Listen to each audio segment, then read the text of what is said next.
안녕하세요, 여러분. 반갑습니다. 권기철 대표님 다시 모셨어요. 어서 오세요. 반갑습니다. 바쁘시죠, 요즘에 진짜. 요즘 아까 그런 이슈도 있고 해서 많이 바쁩니다. 네. 그러게요. 이게 보험 참 이게 기준이 없네요. 보험 회사에서 뭔가 보장하는 범위들이. 이게 보험회사가 어떻게 영업을 하는지 제가 뭐 이런 어떻게 조금 특약을 선택하면 좋을지 팁 드리기 전에 영업을 하는지 보시면은 아무래도 이 보험이란 게 대한민국 사회에서는 뭐 매우 중요한 요소임에도 불구하고 이제 선으로 니즈를 가지고 있지 않은 푸시 마케팅이라고 표현을 하죠. 이걸 뭐 권해드리고 하는 과정 안에서 선택을 하게끔 하는 이제 영역이 돼버리다 보니까 조금은 자극적인 요소들을 보험회사가 던져요. 근데 어떤 것들은 사실 고객한테 해를 끼치는 내용이 있고 오늘 말씀드렸던 내용 같은 경우에는 챙겨봐야 되는 내용인데 이 기준 자체를 본인들이 알고 있으셔야 된다라는 겁니다. 예. 그러니까요. 그런데 진짜 어때요? 그 현장에서는 진짜로 요 최근에 좀 해지하고 가지고 있는 거 정리하고 이런 분들이 좀 많으세요? 일단 뭐 정리를 한다라기보다는 지금 당장 힘들어서 해지하는 비율이 엄청 높아졌어요. 그래서 이렇게 보험사에서도 공격적인 마케팅이 나오는 거군요. 그죠. 단순 판매 채널이 아니거든요. 보험회사는 판매를 하고 나면은 꾸준하게 들어오는 돈이 들어와야지 이게 수입 보험료로 잡히는 건데 해지가 돼버리면 들어오는 돈이 안 들어오는 거지 않습니까? 그러면 새롭게 물꼬를 터야 되는 게 신규 가입인 거예요. 그러니까 좀 자극적인 요소가 나가고 있고요. 그 자극적인 요소 중에 하나가 조금 전에 저희 본방에서 말씀을 해주신 유사암, 소외감인데 엄청나게 많이 보장을 해주는. 근데 이게 그러면 조만간 사라질 수도 있겠네요. 지금 일부 회사들은 이미 거의 다 사라졌다라고 보시면 되고요. 근데 지금 그래도 뭐 이미 그럼 끝난 다음 이걸 강조하는 거 아니에요. 사실 제가 지난 방송 때도 언급은 했던 내용인데 뭐 사실 저희도 그렇거든요. 이 내용이 올라갔으니까 이렇게 빨리 줄어들지 몰랐는데 금감원에서 이렇게 제재를 하는 수준은 사실 흔치 않은 케이스예요. 그러다 보니까 저희도 조금 뭐 사실 미리 좀 더 집중적으로 얘기 드렸으면 좋았을 내용이긴 한데 너무 아쉬워하실 필요는 없는 게 아까 제가 진단비 수술비 일당을 얘기 드렸잖아요. 이 보험사들이 이 진단비에 대한 집중 보장을 수술비로 온 겁니다. 이 유사암에 대해서도 진단비 금액은 조금 줄었지만 수술비 금액을 확 늘려버렸는데 이게 또 무슨 장점이 있냐면 진단비는 좀 비싸다 그랬죠. 수술비는 좀 싸다 그랬죠. 근데 이 갑상선암 걸리면 생각해 보시면 약간 절개해가지고 수술하는 게 가장 흔한 이제 치료 방법이거든요. 그걸 하더라도 뭐 예를 들어 진단비는 뭐 10,000원, 50,000원 내야지 받을 수 있는 돈이었으면 이거는 1,000원, 5,000원 내고도 뭐 1,000,000원 이상 받을 수 있는 이런 내용에 대해서는 또 많이 남아있기 때문에 혹시라도 암이 필요한 사람들은 최근 그러니까 이 머지않은 기간 안에 조금 설명을 한번 들어보시는 걸 추천드립니다. 머지않은 기간이라고 하면 한도가 한 뭐 연말까지는 갈 수 있으려나요? 수술비 같은 것들은 당분간 갈 것 같고요. 진단비 같은 경우에는 사실 이번 달에는 그나마 그래도 1,000,000원 단위를 판매하고 있는데 당장 다음 달도 어떻게 될지 저도 예측하기 어렵습니다. 왜냐면 금감원에서 제재를 준 거기 때문이죠. 지금 이창호님께서 웬만한 암은 심포괄수가제로 인해서 의료보험이 적용돼서 생각보다 돈이 많이 들지 않는 걸로 알고 있어요. 일회성 검진비보다 입원비, 치료비로 알고 있는데요. 저분 표적 항암 치료 특약. 토모테라피 같은 고가 방사선 치료 특약에 대한 것도 부탁드립니다. 너무 좋은 또 이거 원래 제가 본방에서도 저 내용까지 넣을까 하다가 저 내용은 또 따로 빼서 한번 해야 되겠다라고 생각을 한 내용인데 들어가면 엄청 길어지죠. 한데 제가 간단하게 먼저 설명드리면 좀 아시는 분인 것 같아요. 뭐 심포괄수가제 같은 경우에는 저걸로 최근에 이제 심포괄수가제 변경된 것도 한번 설명을 드렸었는데 마냥 우리 이제 환자들한테 유리하게끔만 바뀐 건 아니고요. 제가 그래 좀 편하게 설명드리면 우리 의료보험에서도 혜택이 많이 되고 우리가 실손의료비에서 또 저런 부분을 받을 수 있기 때문에 요즘에 뭐 자기 돈이 많이 안 든다. 더더군다나 이제 그 산정특례 제도 때문에 뭐 해봐야 뭐 본인도 뭐 100,000원에서 뭐 총 치료 기간 동안에 그 정도 드는 걸로 알고 계신 분들이 많은데 이렇게 생각하시면 좋을 것 같아요. 뭐 저기 표적항암 치료를 또 물으셨으니까 대표적으로 이제 폐암 걸렸을 때 표적항암 치료 이제 약물들이 많이 쓰이거든요. 근데 이렇습니다. A, B, C라는 표적항암 치료제가 있다 하더라도 C가 가장 비싼 거고 신약이라 치면은 C는 폐암 4기일 때만 산정특례 제도가 됩니다. 근데 우리가 뭐 예를 들어서 부모님이 폐암에 걸렸는데 자식된 입장에서 C가 더 좋은 약이 있는 걸 알면서도 이 병원비 때문에 A를 선택하게 된다. 힘든 이제 네. 선택이지 않습니까? 이제 그런 내용들 때문에 이런 보험을 준비하는 것도 맞고요. 그리고 현실적으로 뭐 몇천만 원 그렇다고 더 드리는 게 쉬운 일은 아닐 테니까 뭐 A라는 약으로 치료를 한다 하더라도 우리가 치료받을 때 왔다 갔다 하는 이제 경비라든지 서울의 큰 병원을 갔을 때 숙박하는 내용이라든지 맞아요. 뭐 병실 쓰는 데서 이제 우리 암 치료, 표적암 치료 받고 와서 힘든 상태 안에서 뭐 다인실에 있는 게 힘들지 않습니까? 맞아요. 그런 내용들에 돈이 많이 들어가기도 하고요. 두 번째로 암만 초기암이라 하더라도 하던 일을 좀 멈춰야 되기 때문에 네. 생활비를 해결하기 위해서 이런 진단비라든지 수술비, 이 보험이 필요하다라고 생각을 하시면 좋을 것 같습니다. 그러니까 진단비나 수술비나 뭐 암 보장, 일반암, 고액암 이런 식으로 좀 여유가 되는 분들은 보장을 좀 크게 넣어 두시고 그때 진단비를 받으신 걸로 이렇게 표적 항암 치료비나 신약 치료비로 쓰시라 이런 말씀이신 거죠? 네, 그렇게 보시면 좋을 것 같고 또 하나가 저기 표적암 치료 특약 같은 경우에도 제가 진단비, 수술비 일당 나눴다시피 저런 표적항암 치료라든지 뭐 특정 방사선 치료에 대한 내용을 또 따로 특약으로 분류해뒀습니다. 네. 이런 내용들을 잘 활용하신다라면은 우리가 뭐 보험 뭐 어찌 보면은 아우 매달 나가는 돈은 큰 것 같은데 언제 받을지 모른다 생각해서 힘들 때 가장 먼저 해지하는 게 또 보험이기도 하잖아요. 맞아요. 근데 조금 현실적으로 실손 의료비를 잘 지켜가면서 뭐 사실 뭐 20대 이하분들은 10만 원 이내로도 충분한 특약 가져가실 수 있고요.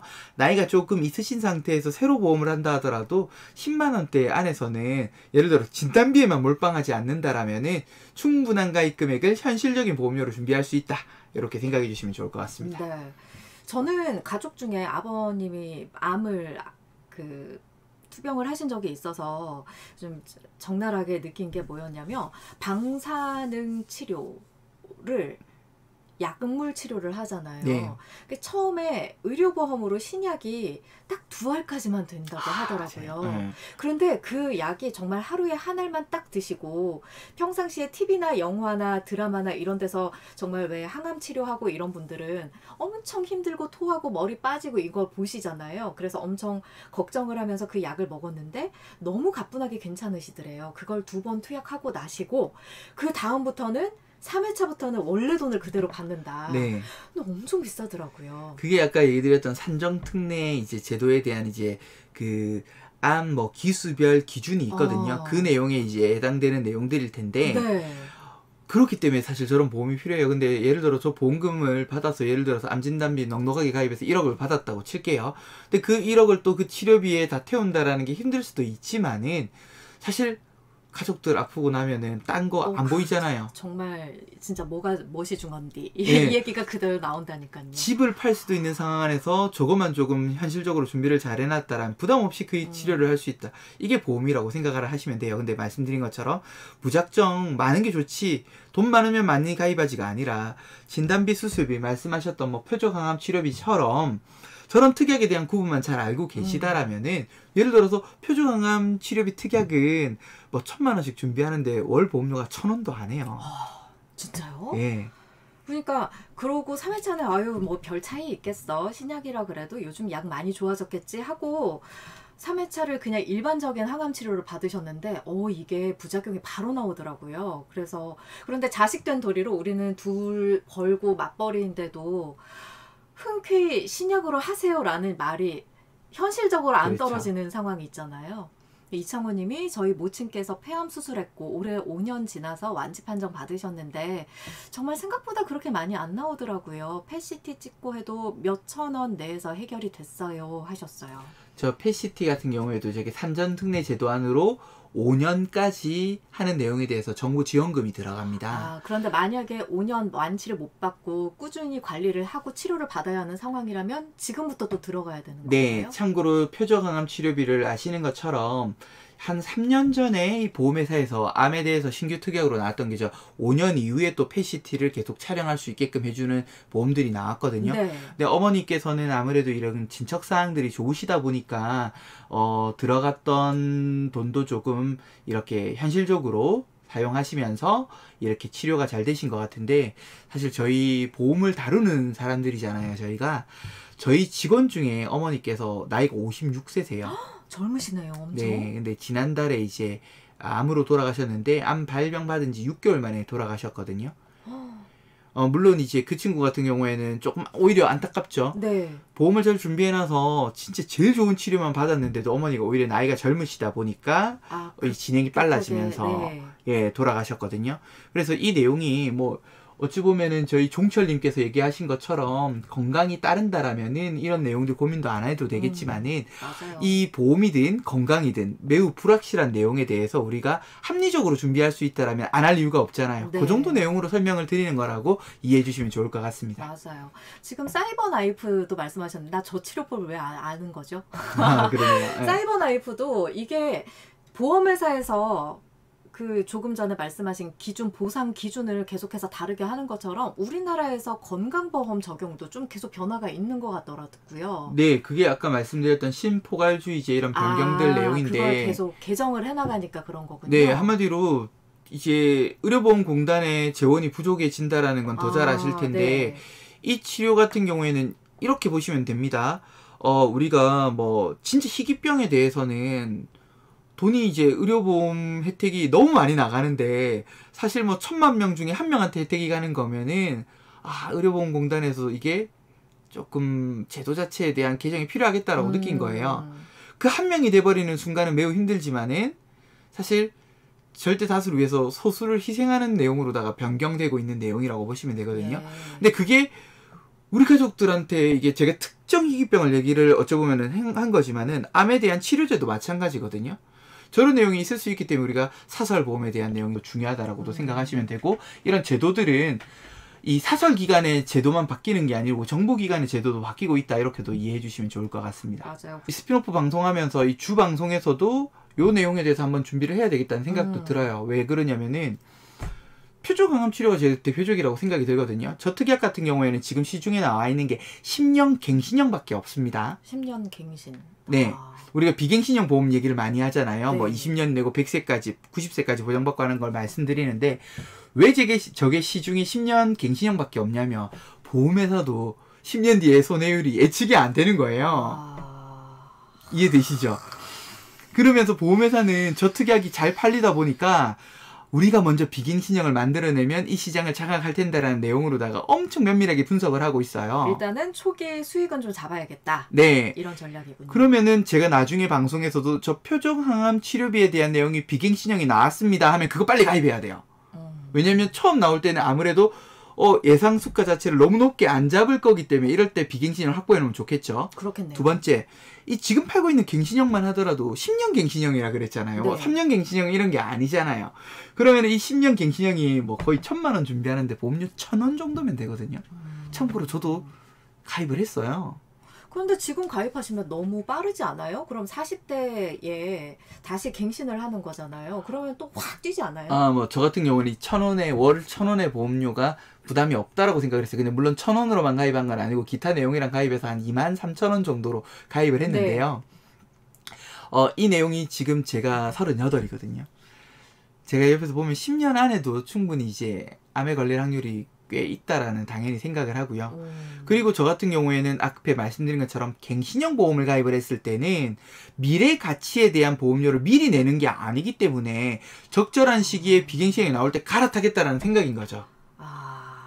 이것도 굉장히 부지런하게 그럼 계속해서 주식을 하고 주식 같아요. 뭐 비슷한데 뭐 일반인들이 그럴 필요까지는 없는데요. 네. 저 같은 경우는 이미 그걸 다루는 내용인지라 제 걸 준비했다라고 보시면 됩니다. 그러면요, 만약에 그 표적 항암 치료 특약 같은 경우에는 현재 비갱신형이 있나요? 표적항암 치료는 현재 없습니다. 현재는 없어요. 비갱신형 보험만 해도 갱신형 특약으로만 판매를 하고 있기 때문에 현재는 갱신형으로 할 수밖에 없습니다. 근데 정말 주변에서 우리나라에 이렇게 암 환자가 많은가 싶을 정도로 너무 암 얘기를 많이 하셔가지고 본의 아니게 정보가 이제 나이대가 그래서 그런지 정보를 엄청 많이 접하게 되더라고요. 그래서 또 한 번 느끼는 게, 그리고 또 한 번 되묻는 게, 보험은 제대로 돼 있어? 이거를 되묻게 되거든요. 그럼 대표님, 그럼 가장 기본적으로 암이라는 질환에 대해서 가장 기본적으로 갖춰야 하는 부분들은 뭐가 있을까요? 제가 생각할 때는 무조건 실손 의료비가 1순위고요. 실손. 예, 실손 같은 경우는 암뿐만 아니라 치료비에 대한 해결을 해주기 때문입니다. 그리고 이제 제가 생각할 땐 진단비. 기본적인 진단비가 필요한 이유는 제가 기본적이라고 생각하는 거는 미니멈 2천만 원, 뭐 맥시멈 한 5천만 원 정도 생각을 합니다. 그래야 저는 개인적으로. 치료비 할 때 갈등하지 않고 네. 내가 받고 싶은 치료의 선택은 최소한 할 수 있게. 네, 그 정도로 생각을 하고요. 네. 근데 5천만 원 가입하는데 예를 들어서 40대 남자분이다. 기본적으로 무조건 1,000만 원당 2만 원 이상 들어요. 5만 원 준비하는 데만 하더라도 비갱신용으로는 10만 원 정도 지출 과하잖아요. 네. 그런 경우에는 조금 젊었을 때 가입했던 특약을 지키면서 말씀드렸던 수술비 있죠. 요즘 암 수술비도 좀 잘 준비하면 한 2천만 원씩 나가는데 오. 그 2천만 원 준비하는데 수술비로 준비하면 한 5천 원 돈이면 충분합니다. 이것저것 썩는다 하더라도요. 네. 그러면은 현실적으로 진단비 뭐 한 2천에 수술비 한 2천 이렇게 준비하면 보험료 5만 원 이내에서 암을 준비하고요. 제가 뭐 혈관 질환 이런 것도 원래 설명드릴까 했는데 오늘 뭐 그것까지 다 드리긴 힘들 것 같은데 네. 다 준비하더라도 한 건강한 분이면 10만 원 이내, 조금 유병력이 있다 하더라도 한 15만 원 정도의 준비를 한다라면은 사실 안 할 이유가 없다라고 저는 생각을 해요. 예. 왜냐면 안 할 이유가 없다. 포인트 얘기 드리겠습니다. 여성분들은 100명 중에 38명이 본인 돌아가시기 전에 암 판정을 받습니다. 생각보다 굉장히 높네요. 38%. 네, 여성분들이 그렇고, 그 남성분들이 그렇고요. 네. 여성분들은 33%를 판정을 받습니다. 와, 3분의 1 이상이 지금 남자든 여자든. 네. 하다 보니까 그죠? 건강하게 오래 살았으면 좋겠는데 또 그건 그죠? 욕심이 또. 요즘에는 건강하게 오래 사는 것보다 아파도 아프지 않게 치료를 받아가면서 오래 사는 시대라고 하죠. 예. 그렇네요. 그건 사실 돈이 있으면 가능합니다. 예. 씁쓸하네요. 네. 네, 이창호님 어머니 완치 소식을 가지고 축하도 해주시고 그 정말 뿌듯하시겠어요. 그 소식을 5년 후에 딱 듣는다면 얼마나 좋으실까요?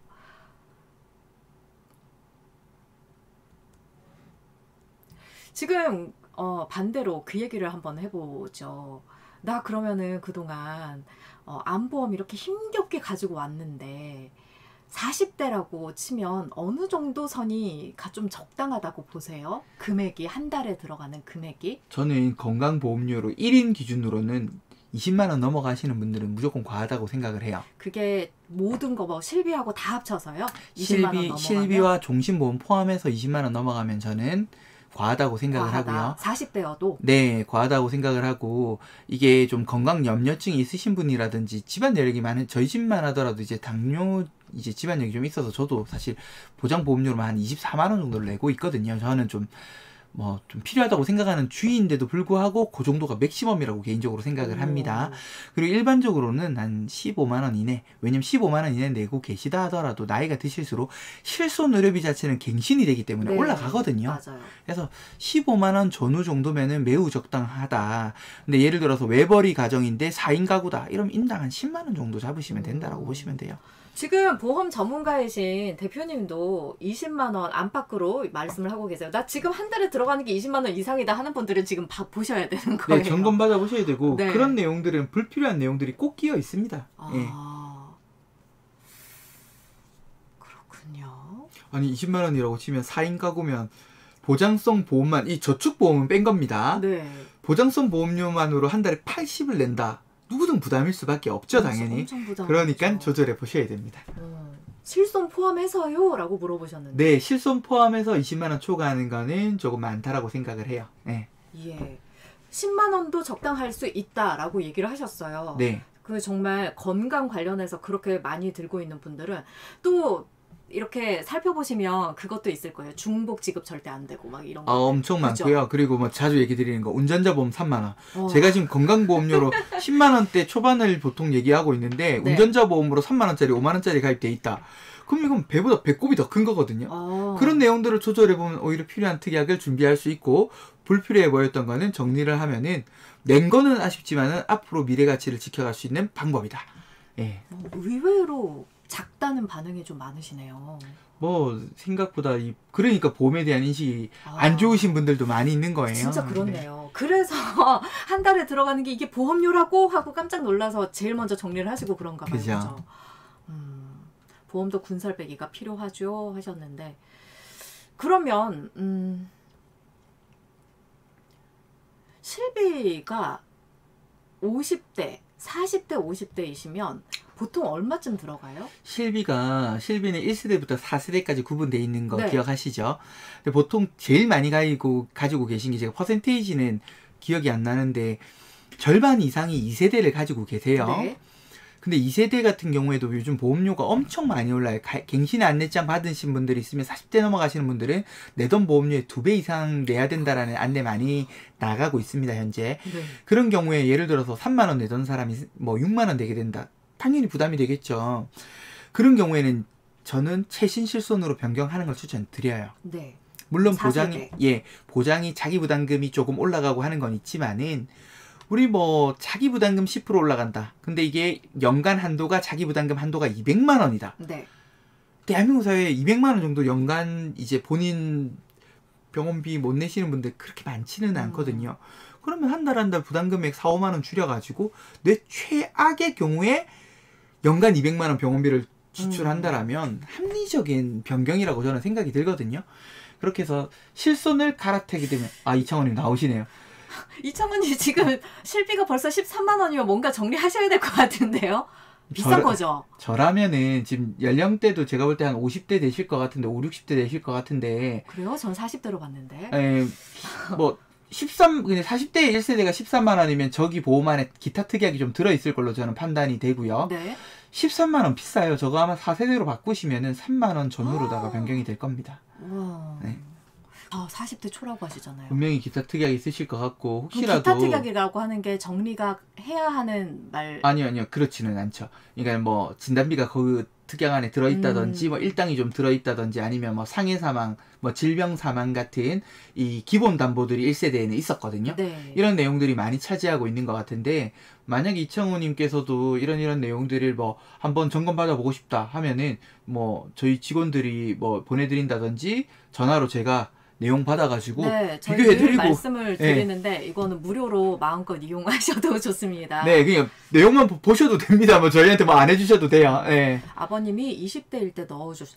그럼 13만 원을 지금 20대 20년간 계속해서 꾸준히 부어오신 거네요. 우와. 나는 아직 뭐 13만 원 내더라도 보장 좋은 게 좋아. 이 생각이 언제 바뀌시냐면 다음 갱신 안내장이 오면은 아이고 이러면 안 되겠다. 40대 초이시니까. 예. 그래서 한 40대 후반 돼서 갱신 안내장 오면은 아이쿠 이게 그 말이었구나라는 생각 드실 겁니다. 얘기를 하다가 끊겼는데 마지막으로 그것만 말씀해 주세요. 60대, 70대 우리 부모님을 위해서 실손 들어드리는 게 맞아요? 실손이 가입이 가능해요? 60대, 70대가? 65세 넘어가면은 뭐 유병자 실손, 노후 실손 의료비 이런 게 가능한데 네. 사실 가성비가 너무 떨어져요. 그래서 그냥 차라리 뭐 5만 원짜리 적금, 10만 원짜리 적금 내 부모님 아팠을 때 돈으로 해결할 여유 자금을 모아 놓으시는 걸 추천을 드리거든요. 드리고 이왕이면은 이제 60세 전에 실비 같은 거는 무조건 준비하시는 게 낫고요. 근데 저희가 한 달에 예를 들어 저희 회사로 한 달에 들어오는 계약이 한 700건 정도 되거든요. 와. 그 중에서 한 20%는 60세 넘은 분들의 계약이에요. 말은 그렇게 해놓고 왜 너희 회사에서는 그 계약을 받냐. 사실 그분들이 보험 하나 가지고 계신 걸 부적처럼 생각하시기도 해요. 네. 그럼 저희는 실손 같은 거는 가입 안 시켜드리고요. 수술비 특약 같은 것들을 한 5만 원 전후로 가입을 시켜드려요. 그리고 왜냐면 그 나이 때 부모님이 친구가 아프거나 주변 사람들이 아프면 그제서야 또 찾으세요. 그래서 그럴 수도 있어요. 오늘 방송 마지막으로 저 요로결석에 대한 부분 답변 하나 드리면 네네네. 저거 제 당장 어제 있었던 일이거든요. 저는 이제 그래도 운영을 하는 게 주 일이다 보니까 직접적인 고객이 많지는 않은데 예전에 라디오 방송이었는지 TV 방송이었는지 그렇게 저를 보시고 연락이 오셔가지고 수원 사시는 분이세요. 제가 직접 이제 도와드린 분인데 이 보험금이 얼마쯤 나오겠습니까? 해가지고 연락 왔는데 제가 엄청 혼냈어요. 그 고객을. 왜요? 왜냐면 제가 이걸 설명을 드릴 때 요로결석이었습니다. 참고로. 요로결석 보통 오면 저도 요로결석 2번 겪어봤는데 한 6, 70만 원 정도 이제 병원비가 나옵니다. 네. 풀로 치료를 받았다라면. 네. 그리고 청구를 하면은 대다수 많이 떼봐야 20% 떼고 받아야 되는데 이분 딱 25만 원 받으셨더라고요. 보험금으로요? 예. 네. 이유는 입원을 안 하시고 통원만 하시면은 통원 한도는 25만 원. 1세대 같은 경우에는 30만 원이나 50만 원일 수는 있어요. 네. 보통은 25만 원. 입원은 5천만 원 한도거든요. 근데 병원에 6시간 이상을 머물면은 입원으로 청구를 할 수가 있어요. 참고로 저 같은 경우는 요로결석으로 6시간 이상 있고 입원으로 청구를 받았습니다. 저는 입원을 했기 때문에 5천만 원 한도 안에서 자기 부담금 10%만 떼고 다 받았는데 제 고객은 25만 원밖에 못 받은 거예요. 아, 자존심 상하는 거예요, 제가. 바로 집에 왔는데. 네. 진짜네요.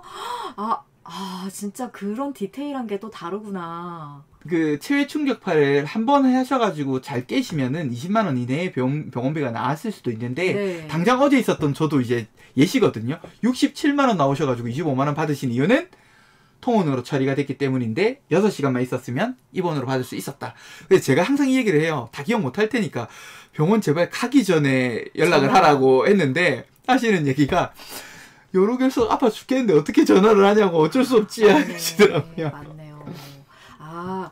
그러면은 본인이 지금 다 설계사들이 있으실 거잖아요. 그러면 그죠. 병원 갈 일이 있을 때 미리 전화하고 가는 게, 근데 소비자 입장에서는 이거 가지고 전화하는 게 괜찮으려나 이런 생각이거든요. 괜찮아요? 아유, 당연히 저는 뭐 감기 걸려서 병원 가는데 전화하는 거는 상호간에 그럼, 조금 네. 피곤할 수도 있을 것 같은데 뭐 작은 수술이라도 조금 한다든지 병원에서 검사 한번 받아보셔야겠습니다. 요 정도 내용 있을 때는 당연히 미리 연락을 하시는 게 맞다고 생각을 하고요. 잘하는 설계사분들은 그만큼 돈도 버세요. 그럼 그 정도 서비스는 당연히 해드려야 되는 거죠. 맞아. 네. 여러분 꼭 그렇게 활용하시기 바랍니다. 저희 벌써 30분 흘렀어요. 아, 예. 이렇게 시간 가는 줄 모르고 얘기를 하게 되네요. 여러분, 저희 다음 주에는 최길용 전문가님이 또 스튜디오에 나오셔서 이렇게 두톡 상담소 하고요. 이렇게 한 달에 한 번 뵐 수가 있어요. 권기철 대표님 한 달에 한 번, 다음 달에 또 한 번. 최길용 전문가도 마찬가지고요. 이렇게 이 두톡 상담소 시간을 통해서 여러분께서 유용하게 정보도 챙겨가시고, 혹시라도 나 지금 권기철 대표님 그냥 보내드리기엔 너무 아쉽다, 좀 뭔가 나도 상담 받아보고 싶다, 내 거 한번 점검해보고 싶다, 저희 늘 말씀드리지만 저희는 정보 프로그램이기 때문에 도와드리는 거예요. 부담 절대 갖지 마시고 신청해 주시면 저희가 따로 이렇게 연결도 해드린다는 점 말씀을 전해드릴게요. 권기철 대표님은 또 금요일이니까 보내드리겠습니다. 오늘 시간 내주셔서 감사합니다. 네, 감사합니다. 네. 여러분 감사합니다.